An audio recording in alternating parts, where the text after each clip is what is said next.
Hello! I've got a different one for you today because as you can see, I'm standing in front of the official vehicles of the Beverly Hills AYSO.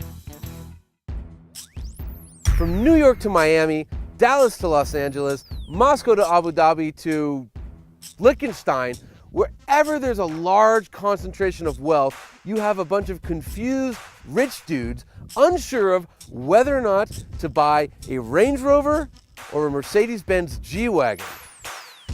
On this episode of Head to Head, we find out which uber luxury six-figure SUV they should buy.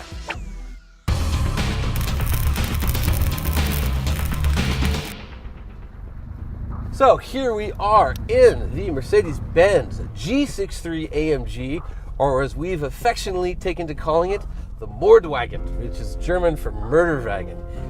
Because this thing is so black. How much more black, Spinal Tap might ask? I would say none more black. In fact, our camera guys have been bitching and moaning about it all day that this car is sucking up every ounce of light there is, not only because of the matte paint, but because it's just so evil. It is primitive, I gotta point that out. The G-Wagon first showed up in 1979, and I know from reading your comments that this truck is older than the great majority of you. This is a very old school approach to off-roading. Old, however, doesn't make it bad. You don't need a lot of fancy electronics and electrically locking differentials and brake actuated this and off-road modes and adjustable air suspension when you have a ladder frame with a heavy steel body bolted to it and 3 locking differentials with low gears. And when all 3 are locked up, it is unstoppable. Now, one of the reasons I wanted to do this particular head-to-head was because when Justin Bell and I did our little Swedish excursion in the G63, this car's big brother, it appeared as if we got the car stuck in snow. And we did get the car stuck, and it was in snow. But what we actually did was we high-centered it. That means that there was so much snow underneath it, the tires couldn't make contact with anything, hence the truck was stuck and we had to tow it out. That was user error. It had nothing to do with the capability of the truck. And so this is an attempt to rectify that. When you're driving the G63 off-road, you are overcome with the sense of unstoppability, imperiousness, if you will. It just doesn't feel as if anything can slow this truck down. And very, very little can. While it is very good off-road, it's not perfect. A couple of the flaws it has, the turning radius is huge. I'm finding myself in this car more so than the Range Rover having to reverse back up a hill just to make a U-turn, which, you know, okay, it's slower, but depending on the angle you're at, could actually maybe not end so well.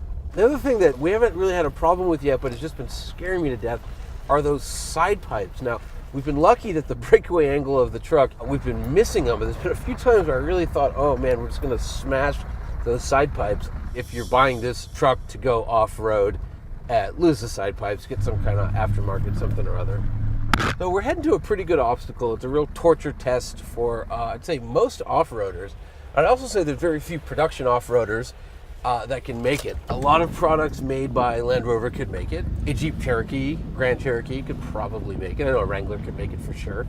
And I'm going to go ahead and say that I know this thing can make it. I'm going to do a few things. So I'm going to turn on the low range gears. So I'm going to put it in neutral. Okay, low range on. I'm going to request the differentials. So what you do is you hit 1 for the center diff, 2 for the rear diff, 3 for the front diff, and you get these yellow lights. And what these do is they let you know that it's thinking about it. And once you're in drive and start going, they will then hopefully turn into red lights, which means that the differentials have been activated and locked. And now I'm going to drive through this, which is nuts. But you see what a stout off-road machine the G-Wagon is. It's just crazy that a production vehicle can do this sort of thing. And of course, with the twin-turbo V8, I have all the torque in the known universe to get me over whatever obstacle is bothering the front wheels. Compared to the Range Rover, one of the things I really do like about this G, and all Gs, is how narrow the car is. Which, okay, yeah, you don't have as much room, maybe on a long trip it's not as comfortable, but when you're off-road, smaller is actually better. You want a narrower car because you can fit between rocks better. Oh, look at this, just Billy goes right up. The other thing is it has a feeling of solidity, but I can't think of another production vehicle that can compete with it. I mean, maybe a Unimog, but short of that, it's such a great feeling truck. You have such a sense of security, which is probably why all those soccer moms like driving them. You feel like you could drive through a riot after a Lakers playoff win, and no one would be able to touch you, let alone flip your car over and light it on fire because you would have already crushed them to death.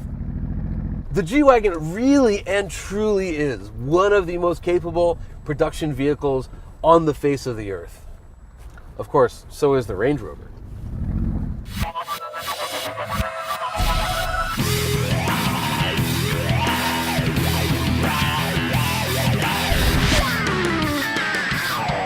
And now here I am in the Range Rover, as in the Range Rover, not the Range Rover Sport, not the Evoque, the Big Daddy. Like the G-Wagon, this thing costs well over $100,000.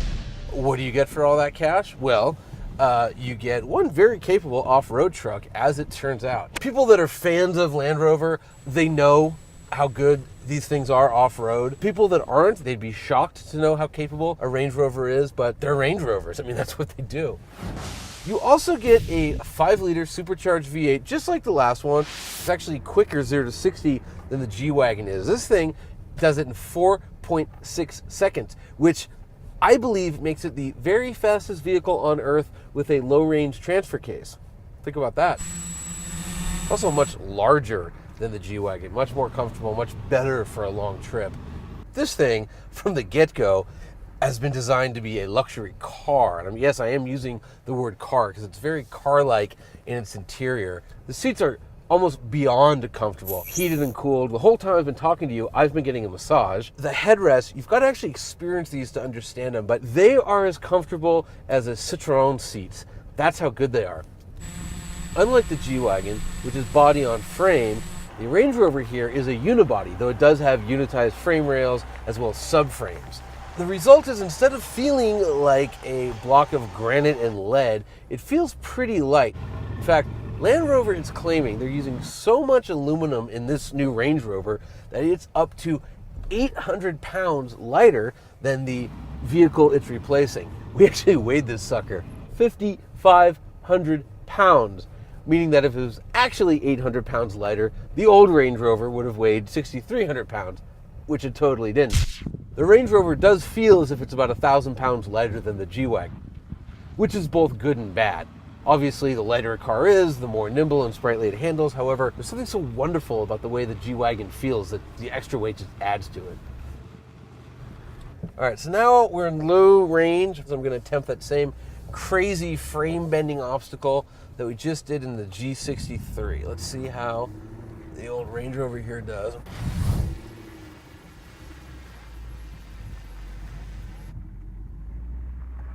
This is really causing the vehicle to work. Full articulation, all-wheel drive system. Whoa, it's doing its best. That was a crazy shift. But it does it. It gets through. Now I've got to make this big left turn and run up a block of concrete. Can I do it? No problem whatsoever. I'm in awe of what we just went over in this thing. And that is a funny difference between the Range Rover and the G-Wagon. In the G63, it went through that, and I wasn't surprised because, duh, it should. Whereas with the Range Rover, I'm like, whoa, it just did that? It just goes to show just how purpose-built and old school that G-Wagon feels. Here we are bounding up a hill, no problem whatsoever, especially because we're in low gears. And again, we're experiencing full wheel articulation here. One of the differences might be that since the G is so mechanical, it just kind of goes, whereas in the Range Rover, the computer's thinking a little bit. Right now I have it in auto. Now I do have 5 different off-road modes. I've just been told leave it in auto and let the computer figure out what's going on. There is no locking front or rear differential, but the Range Rover uses its brakes just like a locking differential. So if one of the wheels is losing power, it can stop it, and then that sends all the power to the wheel that still has traction. One thing that makes it very easy to off-road with are all these cameras it has. So now we're using something called the curb view. And I'm using this because I'm about to go between 2 rocks. However, because the rocks are only about wheel height, once I'm in them, I can't really tell where they are unless I have these cameras on. And then I can plainly see there's the body of the Range Rover, there's the rocks. And I can just go ahead and slowly, because that's the key to good off-roading, slowly maneuver between them. Boom, no problem whatsoever. This car also has air suspension, which is great because not only does it make it smoother and more comfortable when you're on the road, but when you're off-road, you just hit this little button and it jacks the vehicle up. There's two off-road heights. There's your first setting, then your second setting, which is higher. And if you really need a little bit more just to get over one obstacle, hold the brake and then hold this button for 3 seconds. It'll give you like an extra 60 millimeters or something. And you can have that up to like 3 miles an hour over that. Car's too top heavy, so it lowers back down to ride height 2. The G-Wagon has fixed suspension. Now, that said, the G-Wagon has plenty of wheel articulation as is. Maybe doesn't need the air suspension, although it is a nice feature to have in the Range Rover. So the question then becomes, which is better, off-road? And man, is that close. I think that the Range Rover, at the end of the day, would be able to do more because of all the off-road modes, because of the adjustable suspension, and because of these cameras. You can really position the vehicle where it needs to be. So, by the hair in its chinny chin chin, I'm going to give the off-road victory to the Range Rover. And now I'm back in the Range Rover, but instead of a grueling off-road course, I've come to the mean streets of Beverly Hills. Why? Well, for one, this is Range Rover country. The other reason is, a buddy of mine, Steve, years ago did this art project where he filled up the back of a pickup truck with mud, got a bunch of his artist friends, and they came down to Rodeo Drive, took off all their clothes, covered themselves in mud, and then zombie walked down Rodeo. So this is my little homage to him. And that's why we didn't bother to wash either the Range Rover or the G-Wagon. By the way, we've already seen about 5 G-Wagons this morning.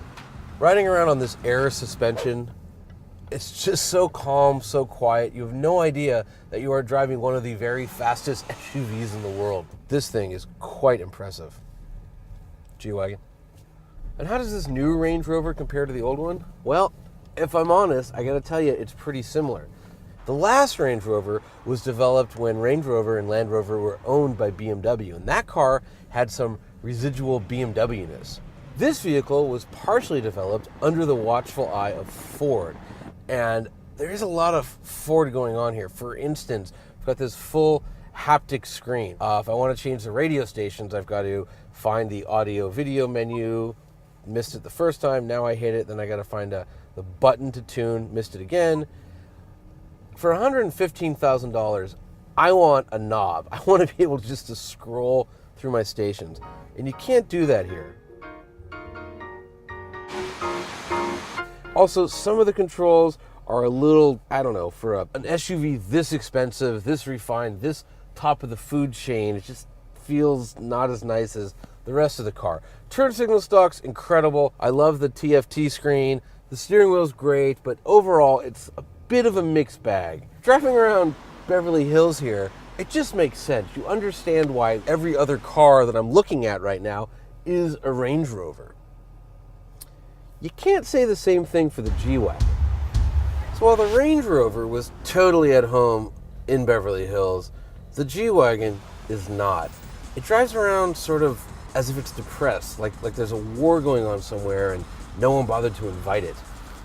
It's a military vehicle, and it feels that way driving it. Everything just needs a little more effort than a luxury car should have. It's a little more cumbersome. Despite all that power and torque, it's a little bit slower than you might imagine.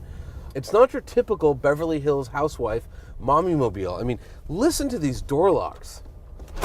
It's like you're driving around a fortress. Is it bad that so many of these vehicles are running around places like Beverly Hills? You know, we were talking earlier saying, how many owners do you think have ever locked all 3 differentials? More importantly, how many owners do you think know how to? The number we came up with is 0, as in none of them. And that's okay. But as my colleague Allison Harwood, the editor of Truck Trend, pointed out, thanks to wealthy people buying trucks like this, they still make them. Remember, in 2006, Mercedes wanted to get rid of the G in the US. That's the year they introduced the GL, which was supposed to replace the old military truck. Thing is, the demand was so high that they are now selling the G side by side with the GL. I think that's a good thing because the world needs more hardcore off-road vehicles Which brings us back to the Range Rover. In every measurable way, the Range Rover is a better product. It's $30,000 cheaper. It's faster. It's more comfortable. It rides better. It has a more luxurious interior. It has more technology in it. Which is why the winner of this week's head-to-head is the Mercedes-Benz G63 AMG. Forget about your brain. Listen to your heart. This is the car I want. After spending days with both of them, the Range Rover is great. It's a wonderful product. But the G is the one tugging at my heartstrings. I'm standing here in front of my favorite restaurant in Los Angeles, Providence. And I'm not alone, because this is one of the very few 2 Michelin star restaurants in the city. I happen to be very lucky because I'm good friends with the chef and owner of Providence, Michael Cimarusti. But the reason we're here is because they have a particularly wealthy clientele, and I've brought out Luca Bruno, who's the maitre d' here, to talk a little bit about cars. So Luca, I want to ask you, if both the Range Rover and the G63 showed up and you only had one spot out front, which one would you park? Is the Mercedes AMG G63. No, why? Why the Mercedes? Because it looks really slick. It does look really slick. Okay, very good. Now, I have one other question. Our boss, Angus McKenzie, he always says that the Range Rover is the only vehicle that can show up at the opera caked in mud and it'll still get parked out front because that's okay. Range Rovers are supposed to be dirty. If either of these 2 cars showed up dirty, how would that be okay, or would you want them cleaned? Oh no, of course. Our valet manager can wash it while you're having your dinner. Okay, excellent.